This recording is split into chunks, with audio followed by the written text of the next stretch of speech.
Professor Avkash Jadhav has agreed to moderate this session. His presence is crucial to this because he is one of those rare activists and councillors in the BMC who is in the best position to guide us through the session on what is workable and what is not in these two apps that are going to be presented by our two speakers, Umesh Jain and Chetam Temkar. Before we start, may I invite Professor Jadhav on stage, and may I request Devashish Basu to welcome him with flowers, please. I'm going to hand over the session to Professor Jadhav after a short introduction. Professor Jadhav is an MA in History from Bombay University. He teaches at St. Xavier's College. He is a nominated councillor in the BMC representing academia since 2012. More importantly, he is a very active social worker, and he has used this combination of activism and academics wonderfully well. He's conducted about 25 surveys on various civic issues. I'll name just a few: usage of skywalks, depletion of mangroves, safety of women in public transport, the condition of BEST workers, what to do with e-waste, and so on and so forth. His work has been recognized by many awards, and he is really, I think everybody in this room will agree, a very rare person among BMC councillors that we have. I'm going to ask Professor Jadhav to now take over the session. But before that, I'm going to welcome our two speakers. I'm going to ask you to come up on the stage. Mr. Umesh Jain is the founder of AasPaas, an app-based neighborhood engagement platform, and Chetam Temkar of SmartShehar. Devashish, I request you to welcome both of them with flowers. Well, it's a small stage, so we're going to play musical chairs. I'm now going to hand it over to you. Good evening. I guess we have categories of activists in the city and perhaps in India. There are some activists who talk. There are some who talk the walk. There are some who criticize and only criticize. And there are some who criticize but also offer solutions. I remember almost 2 weeks back, I guess, I was invited by Moneylife Foundation, and I was put into the fix of explaining BMC budget, and I was tossed with, I guess, more questions which I would rather not get in my own classes. But I was very happy to see the generation of hope which you have managed to cultivate through your forum.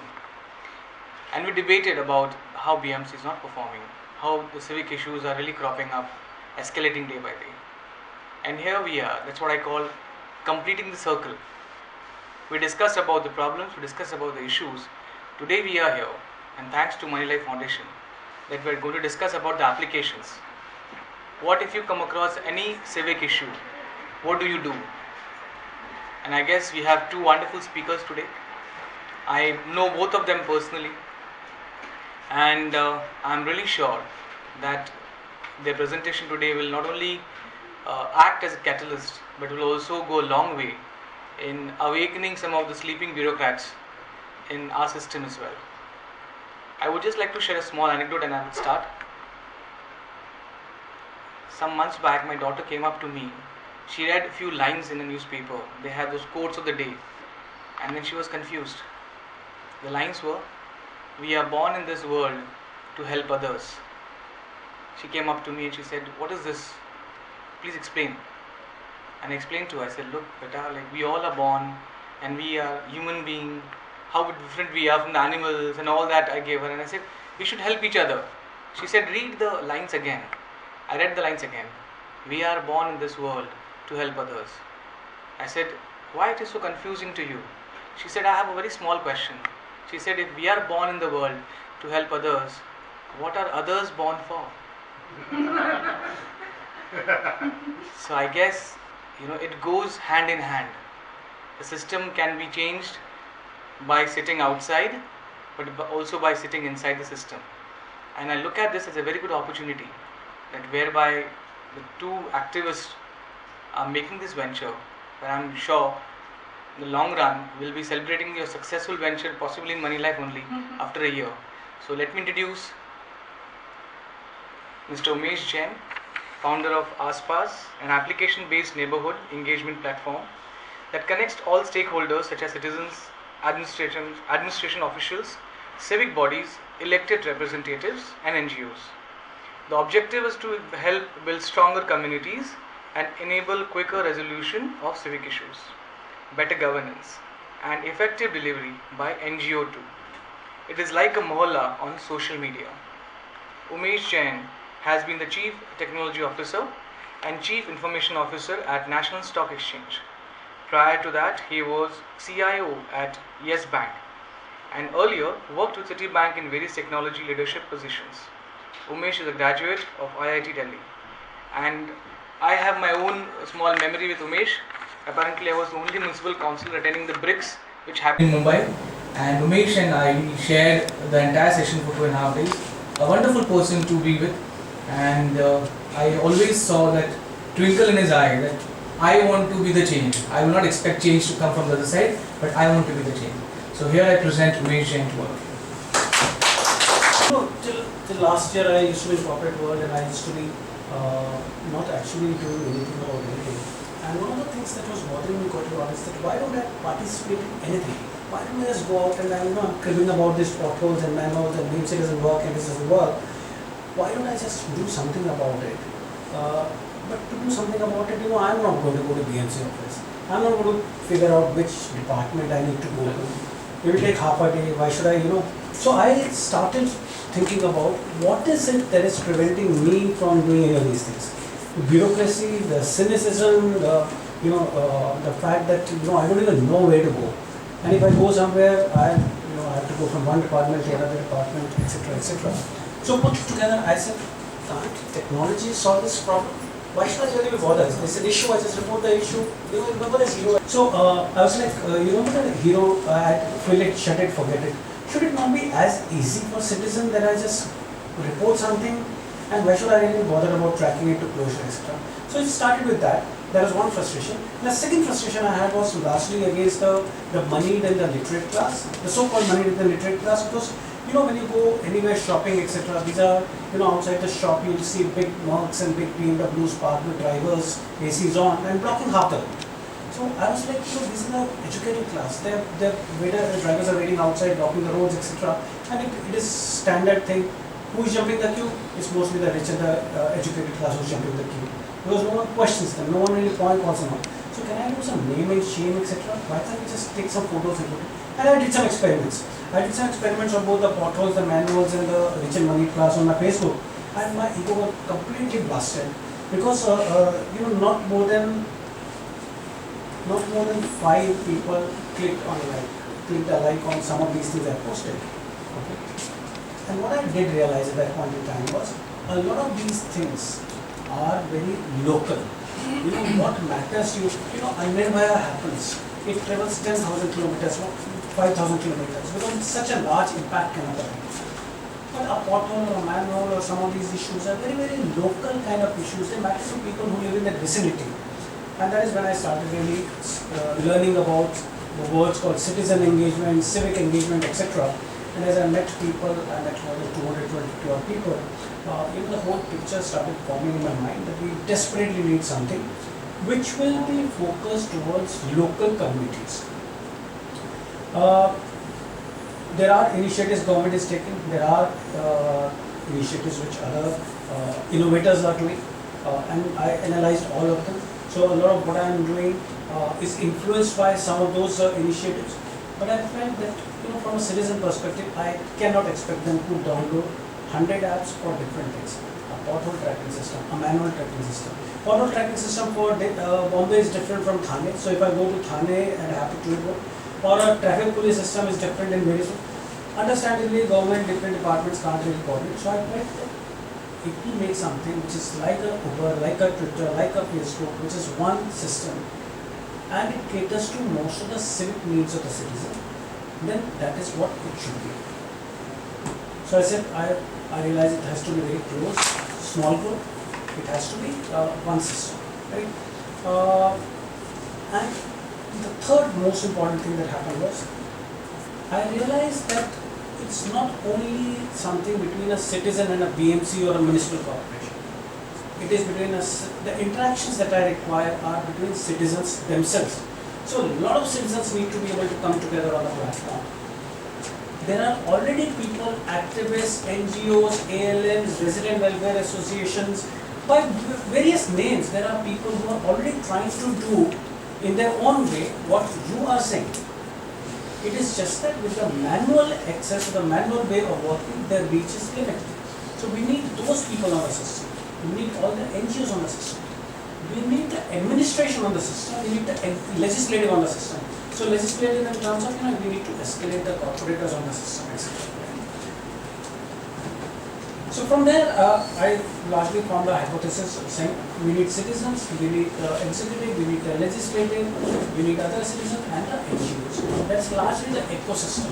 And somewhere, eventually, I also added that we also need the local businesses on the system, because there is a certain amount of commerce that needs to be behind it. The CSR budgets, there are themes that those guys are running. We need to get corporates onto the system. They're equal participants in the social. So let me just ask 2 minutes, 2 questions. If I get citizens of a neighborhood onto the system, if I get the administration on the system, if I get the corporator of that neighborhood on the system, if I get the NGOs, ALNs, RWAs or specialized NGOs, what do you think will happen on that system? It's like a Facebook kind of a system, but only neighbors are there, only these people are there. What do you think will happen? Everyone will blame other. That's a genuine thing. There's a genuine issue that we are also grappling with. How will we manage that negativity? Anything else? What do you think? The decision making aspect will be very, very clear. With everybody's inputs coming in, I think decision making will be very quick. The decision making can be more collaborative. Yes. I don't know, to be honest, whether quick or clear, because you have slums also in the neighborhood and rich people also. So one wants something. There might be some, but yeah, a collaborative decision making can happen. What else can happen?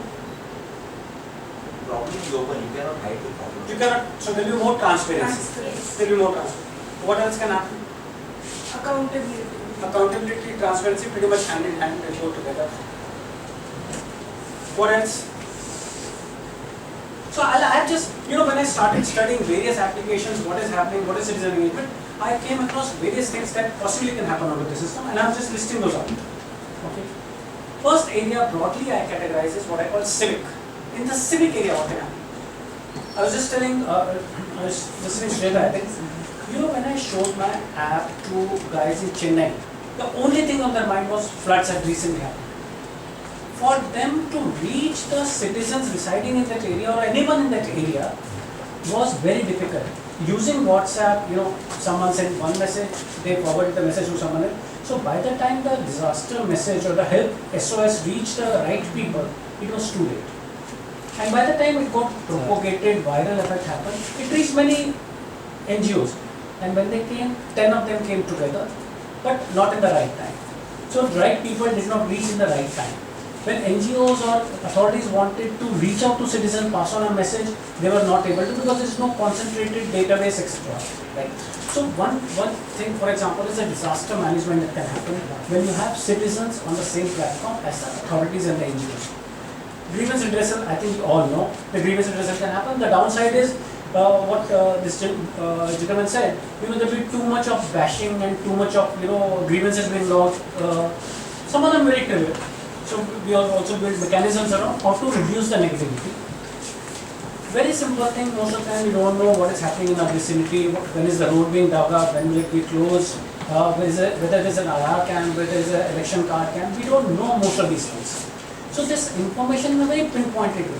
So I do remember reading about Election Commission saying, we've cancelled 5 lakh voter ID registrations, and between, I think it was in the October 2nd week time frame. But I don't know where Aadhaar voter ID camp was in my vicinity.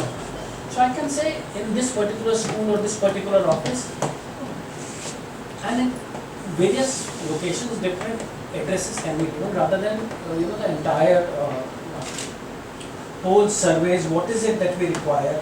What is it that the people of the vicinity need? Many governments, and this is what governments do like to do. One of the grievance redressal is something that you will usually find resistance, but violations being reported by citizens, where every citizen becomes effectively a cop. Illegal number plate, hundreds of illegal number plates we all see. Right? We talk about driving without helmet, driving in the wrong street. A lot of these things can start getting reported. Citizens start just reporting these issues, and at times anonymously, because we allow that option. So that they're not really sticking their neck out. One of the issues that we have is we don't want to stick our neck out in some of these issues. I don't want to report a neighbor's violation if he has a number plate in Hindi. I don't want to be the one reporting it. But if there's an anonymous option, I might actually report it. In Delhi, the Delhi Sentinel application got 75,000 violation reports in the first month. 35,000 fines were actually executed using that application. And the citizens are incentivized to report. They usually happen in the vicinity. A lot of readily available information. For example, when I come here, do I know where is the nearest parking, where is the nearest cafe, where is the nearest public toilet, etc. Some of them. So broad category I'm saying is one category is civic kind of discussions can happen, problem resolution can happen. The second is largely in the space of governance. So governance is about decision making. I think given a choice, the municipal corporation will want to just dig up entire Bombay and redo it, because I think that's where the maximum benefits are. But if the citizens of that area think that park is what we want, or a toilet, a public toilet is what needs to be done, then why should the citizen inputs not be taken? And there are experiments happening throughout the world on what is called participative budgeting, participative democracy, where the citizens are being asked. Not far away, in Delhi also, I think there is some Mohalla Sabha that is being created, etc., where citizens are being engaged in the local decision making. Now, not to say that whatever citizens always feel is always right and binding. It's not to say that. But at least having taken the input and then giving the due weightage, etc., becomes an obligation rather than, and it's not that governments have to take the input. Even since NGOs are on the platform, citizens are on the platform, anyone can initiate this exercise and say, I want to know, citizens of this area, what is it that they would like to see in the next year? What is it that I would like BNC to do next year? Anyone can initiate that and then take out the dump and then give it back to the corporator and to the commissioner and to everyone, saying this is what the citizens want. Just like change.org, you've got so many signatures, we can give out the names and everything. So this is what citizens of that area want, not anywhere else.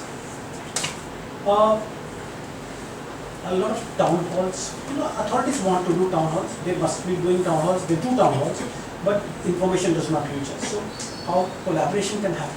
So governance is all about collaboration, how a lot of people collaborate with each other, how authorities collaborate with RTI data sharing. And this is a very specific case after I attended Mr. Shailesh Gandhi's workshop. Then I realized, since the RTI data, once you acquire the data, that effectively is public information. There might be relevant data about your area that you want others to also know. Today, I cannot disseminate that information to others relevant in that area.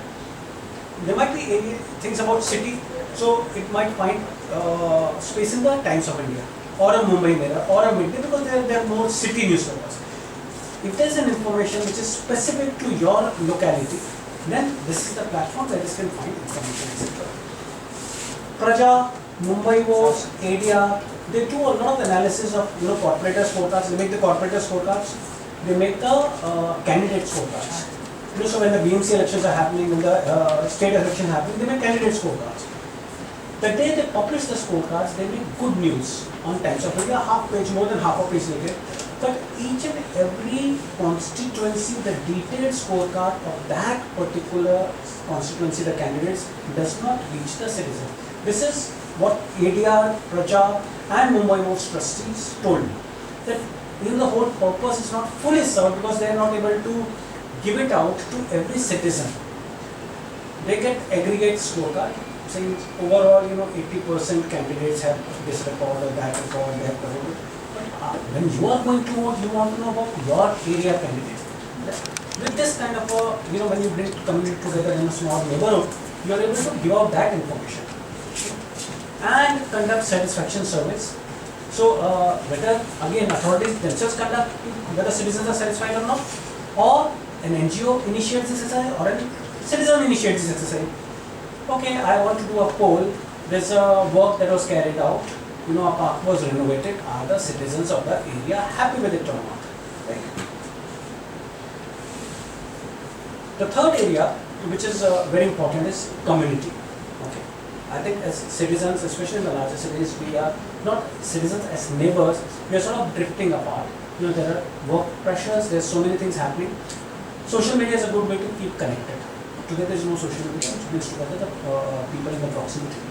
So what we're trying to do out here is whether a sports tournament, kabaddi tournament, or a football tournament happening in the vicinity, or whether it's a Ganpati, Sarvajanik Mandal, whether it's a Dandiya. A lot of these things happen in the vicinity. A lot of cultural, social kind of thing happen in the vicinity. Can we bring citizens together? Can we disseminate the information? Can we get them to participate? It might be a science contest, it might be a GK contest. So create different kind of mechanisms for bringing together communities closer. There is some amount of revival happening in the physical world also. So compensate it also with a virtual kind of a platform just to bring them together.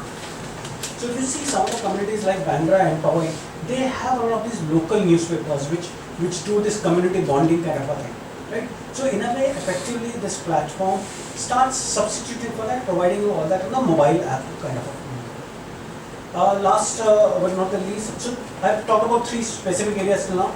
The first specific area I talked about was civic issues, largely notifications, etc., something to do with civic authorities. The second was governance. The third was community. And the fourth and the last area where I think is a big use case is being a marketplace for volunteering, social causes. I have personally felt, and a lot of people I researched when I did this one, we want to volunteer. We don't know where to go. Where is the nearest place I can go and volunteer for a cause that I care for? But there are a lot of people who also are not specifically aligned to a cause. They say they are volunteer for anything, but I need to know when is the opportunity. Likewise, NGOs are not able to find the right volunteers, so they actually usually go to colleges and schools and get the principals to create some volunteers. But matching the volunteers in the vicinity as and when the need comes up, right? So similarly, creating scholarships or matching charity needs, matching donation needs in the vicinity as and when the requirement comes up. Actually pushing awareness drives. So on the volunteering, sorry, I forgot to mention, for example, in Delhi government, AAP is doing something where they're saying in the local hospitals, they want volunteers from the vicinity to come and do seva once in a while. So there's a certain program there. So that kind of a requirement can be met out there, because no one is going to volunteer 10 kilometers away or 20 kilometers away. That's not a sustainable model. So just to cap it all, the focus areas that we are trying to address using this application are the emerges, civic, governance, social, community, and we bring together the citizens, the executive, the legislative, the NGOs, and the businesses. In summary, I didn't say what it is. So AasPaas is a pure mobile-based app. It's a mohalla Facebook. It's a Facebook which brings together people of the same electoral ward. Definition can be anything. To me, in Bombay, I am saying corporate electoral ward because that is the definition that is available at the lowest level that I can find readily available. It brings together all stakeholders. It's a collaboration platform. It's not a bashing platform. So the thought is that it should not become negative and people just don't keep pointing fingers at each other, but people actually come together. And there are certain mechanisms we have built that people who are negative get downvoted, etc., and they don't really show up what people like to discuss, that gets upvoted, etc., and it shows more. And there will be some commercial aspects of it. We are also not taking out fun. We are saying in proximity there's a lot of fun that happens. We are not going to scuttle it. We are not saying this is just a social platform and we'll keep it only social and boring. No, we'll keep it open to whatever citizens of that particular ward want to discuss. They are open to that. As long as it's not really religious, it's not political, it's not abusive. So we'll have some flags, just like you'll have it on Facebook. You flag the item and say, no, this is not applicable. This should not be there. It's not commercial. All those things. So this is not for one community, or this is not for one locality. This is for, the thought is very global kind of a thought. So we like to, right now we're just rolling it out in Bandra West. We like to open it up to Bombay soon. We like to take it to Delhi, Calcutta, Boston, Pennsylvania. These are the places where we're discussing. So let's launch with the platform. The platform is ready. I'm not putting it up out here. I thought I'll explain the concept to you. But if anyone is interested, we'll give out the cards and we can have a separate up. I'm in time. Thank you so much. I guess Umesh has explained it in a very subtle manner that we will try to avoid all the conflicts if it is application based, because he knows very clearly that the legislative part is not so app savvy, so they will not really engage in those conflicts, at least online. But indeed, very enriching kind of a deliberation you had.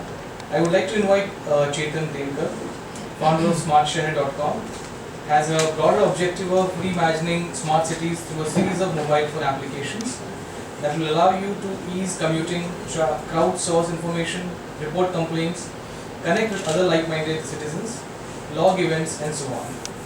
This has transformational implications across urban planning, agriculture, education, transport planning, etc. Chetan is a BE Electrical Engineering from SPCE and worked in the US for 15 years with various Fortune 500 companies, and returned to India. This is very important. Returned to India to make a difference. He has worked with Government of Maharashtra as IT consultant. He has been involved in location-based mobile application since 2011. After Chetan finishes his deliberation, we will be open for a question answer. So the way he managed to have his time, I am sure you will be able to do so. Thank you. So let me start by saying, I'll again tell you how we came about this. I had an outsourcing company. I was in India. I had an office in the US. I had an outsourcing company, and we were serving big businesses where we were collecting data for all the entire American population. So very different kind of. And the US had a recession, and then I had decided. All my friends said, in the US there's this whole thing called +1 syndrome. So everybody who goes to the US says that next year I will go back. Next year I will. So as soon as I pay off my college debts, I will go back. As soon as I pay off my car loan, I will go back. As soon as I pay off my house, I will. As soon as my son gets married, I will go back. So they never come back. So everybody said you are not going to go back. Everybody says that. So I said no, I will go back, because I just don't want to. I was working for a company making almost like $400,000 a year. It was a comfortable job. I could have just stayed there and just But that is not what I wanted. I wanted to do something different. So I came back. And while I was doing the outsourcing, we started this NGO with Rishi Agarwal and Ashok Kathar, which most of you must have heard of. We started an NGO because first it was that Rishi was trying to save the mangroves. So it started like that, but then we wanted to do something more. So we started Mumbai Environmental Social Network.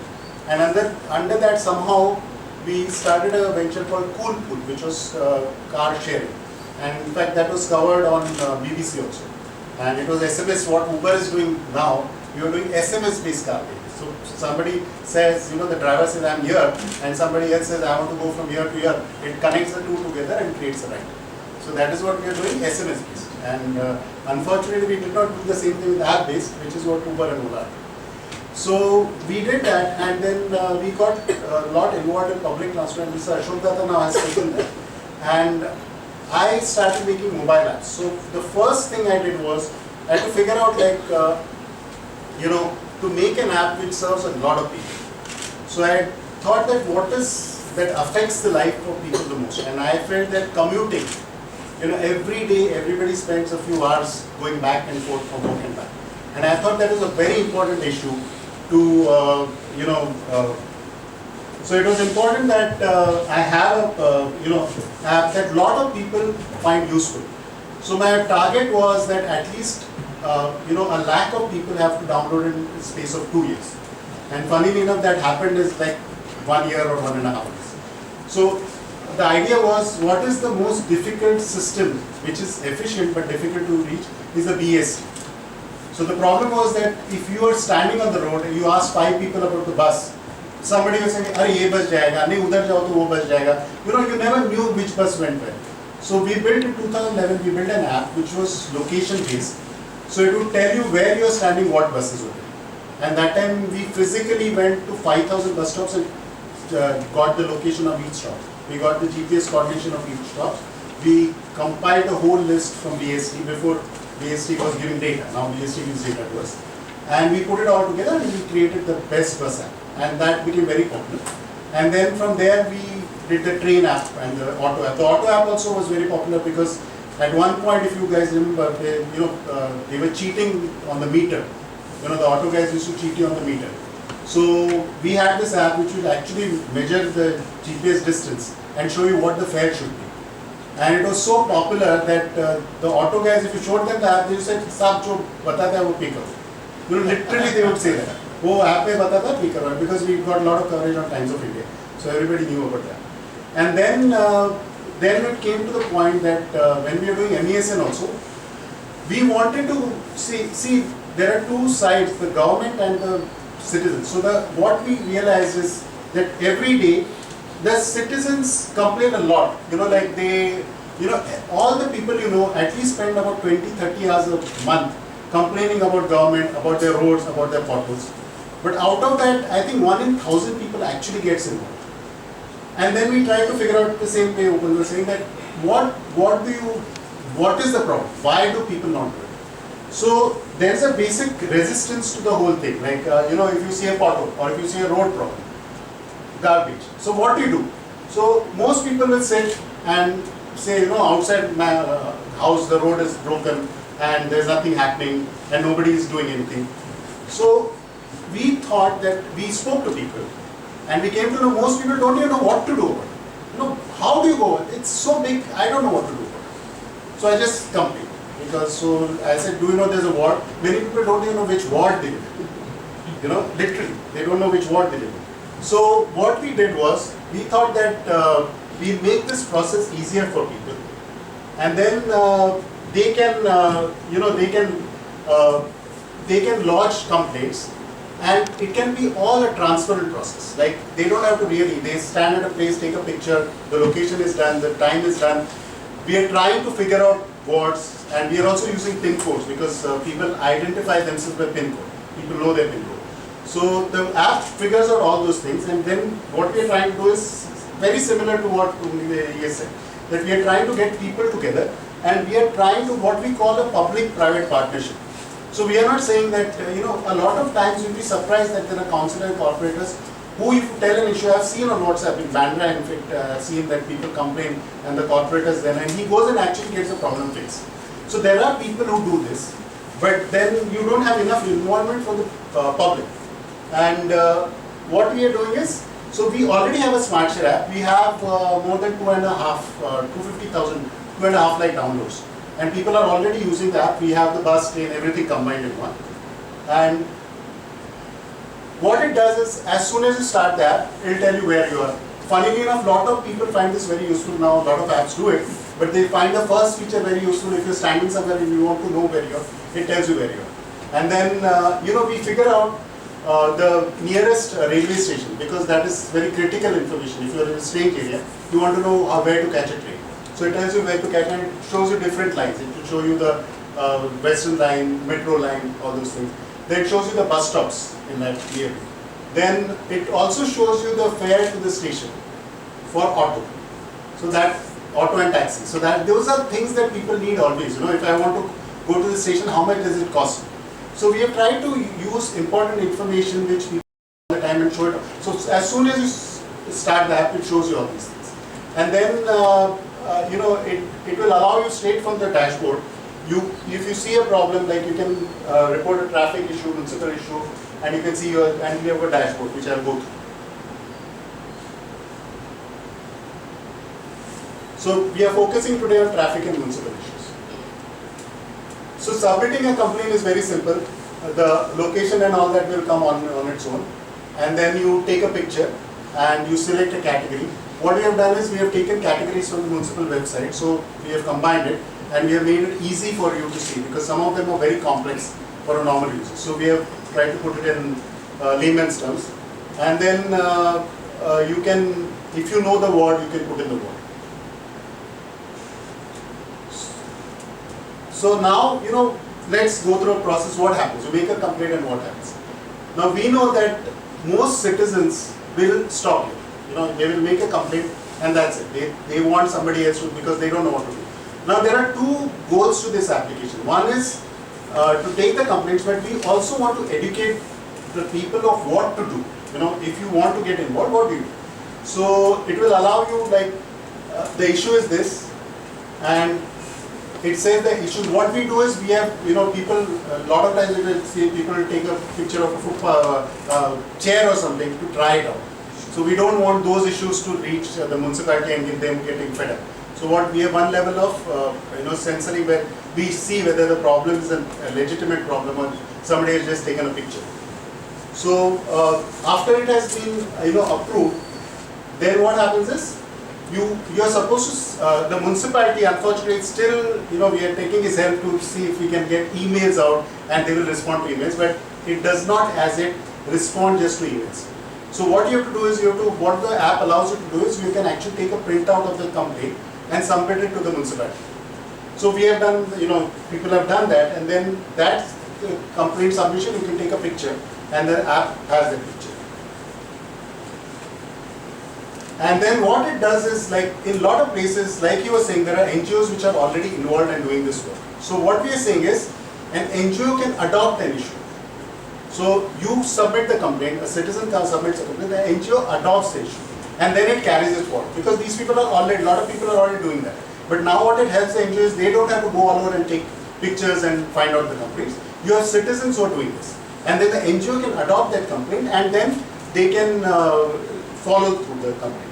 So here, for example, complaint reported to local authorities. So the NGO has gone and taken the complaint to the municipal authorities. And then, then you can start reporting progress. So you can say, if the complaint has been received and it is expected, the municipality said it will be resolved in 2 days, so you put that there. And then you can have different statuses following the complaint. And then finally, if the NGO finds it, who's putting that information? That issue will be resolved in 2 days? That is the note put by the NGO. So when they meet the thing, what are notes? So you have a free form way of writing notes, because at that point you can't really say what is going to happen. So you type out whatever is going to happen. And then the NGO realizes, or you as a complainant can close the complaint. When you see, if suppose there's a pothole and it's been closed, then you can say it's been fixed and you can do it. Or the NGO can do it. If the NGO does it, then you have to say that it's to your satisfaction. After a few days, it automatically closes. So you get a notification saying that your complaint has been resolved, and then you can say yes, no.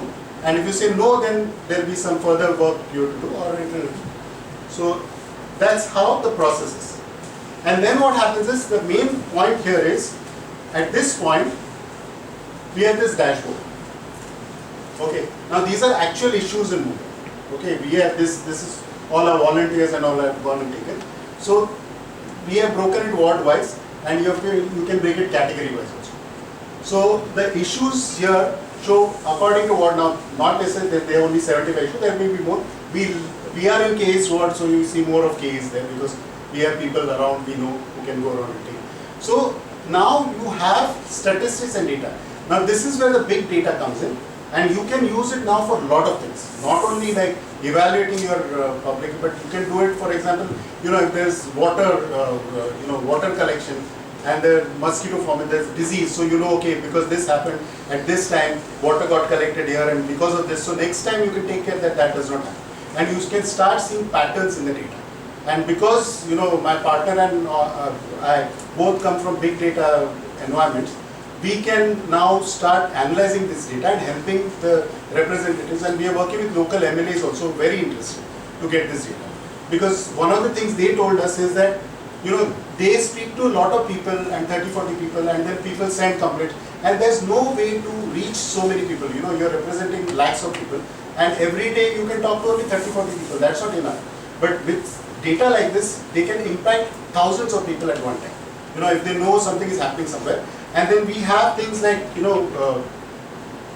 we have things like what he said, we have things like a like option. And see, this also, there's in the dashboard, there's a thing which constantly shows the complaints as they're coming up.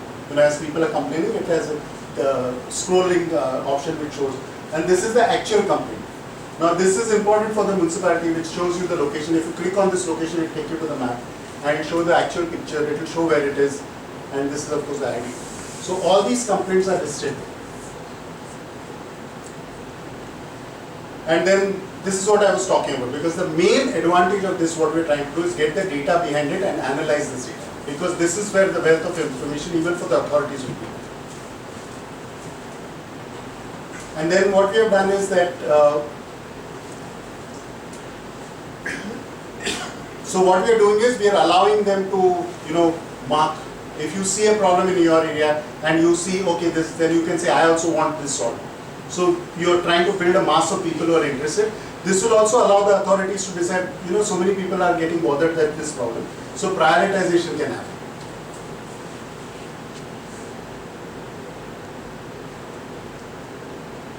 And then we are adding a chat feature now, where people can chat with each other, and we can, since we are also, based in transport, so you have Western Railway, Central Railway, trains being late or things like that. Then you have a general chat, and then I have created this K East, for example, is the ward. So people in that ward can start talking about issues. Like, somebody says the problem on Hanuman Road, it's broken again, you can't enter the lane. So people can start communicating with each other anonymously if they want to, or they can communicate. Can you choose another word? Yes. We are making the list. This is a new feature we are doing. So we are going to add all the wards. So you can choose any ward that you choose. Yes. You want. You need not belong to that. No. That's not, you can belong to another one, because there are a lot of people who are actually interested in the aspect that if they see a problem, they want to report it.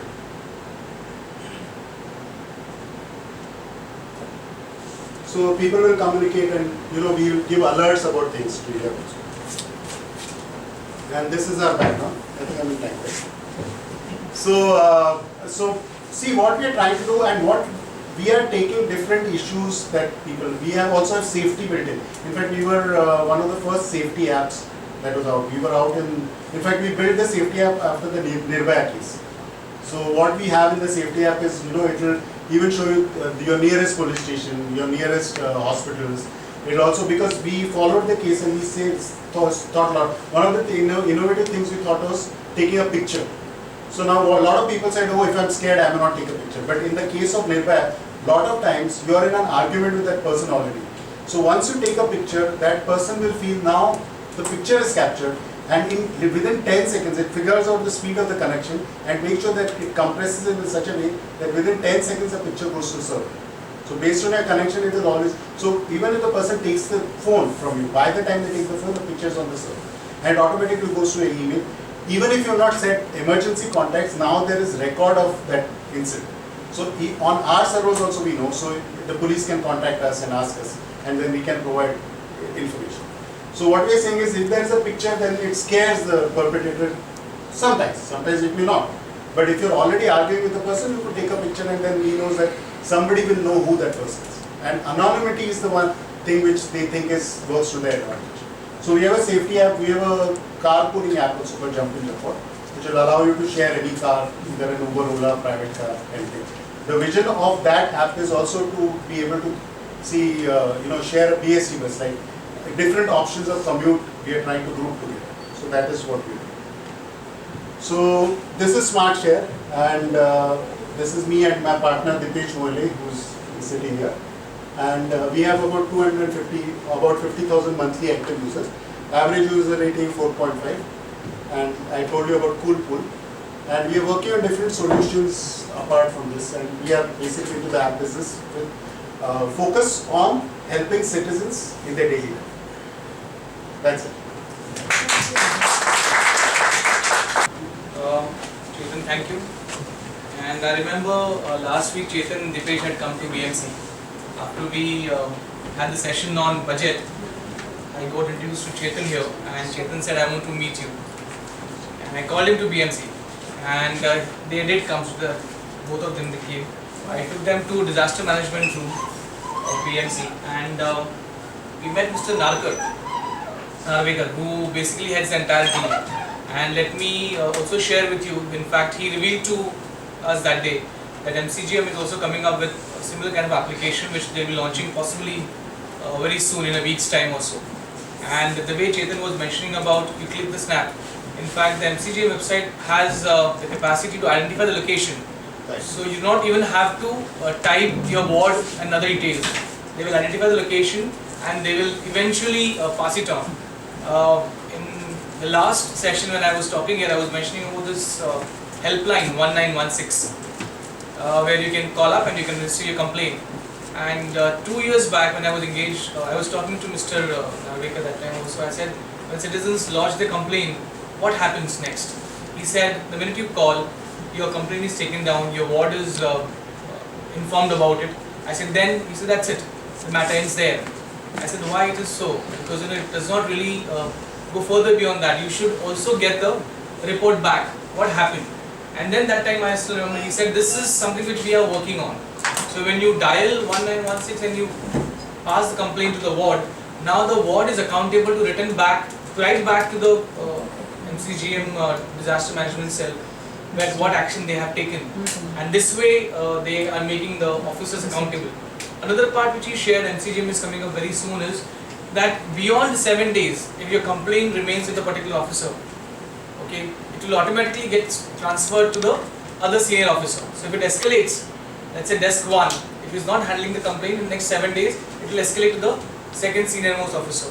Again 7 days gestation time is given, again after that it will escalate. So the more escalation in this particular situation, in this hierarchy, the more it will get reflected that there is not much of attention paid towards the civic complaints as such. And of course, in this way, hopefully, but again, we are again speculating, hopefully we will be able to pull up the concerned officers.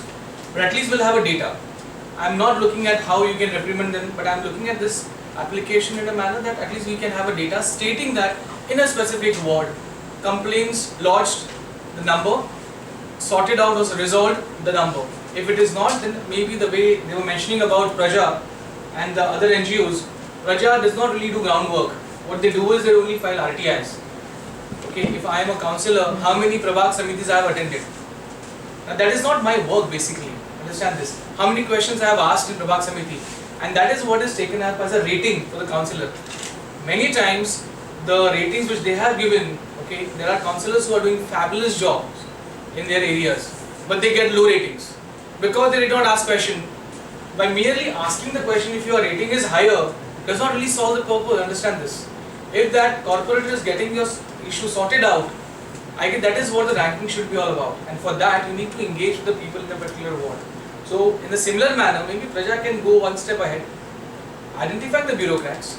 If there is a particular ward where complaints have escalated, maybe you can do that, and then you show them.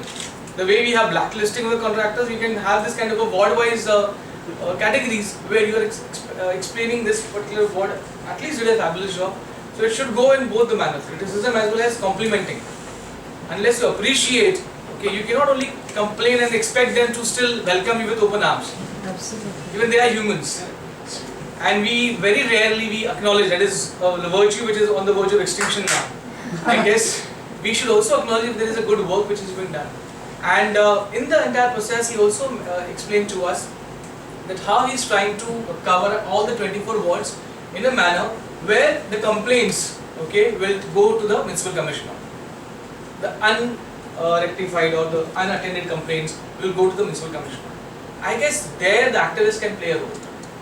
You know, there the activists possibly can engage with the municipal commissioner, demand a kind of a detailed account of the complaint which he has received or the escalated complaint which he has received, and then maybe from there a small kind of a show cause or something of that kind of thing can be involved, where the municipal commissioner directly gets involved.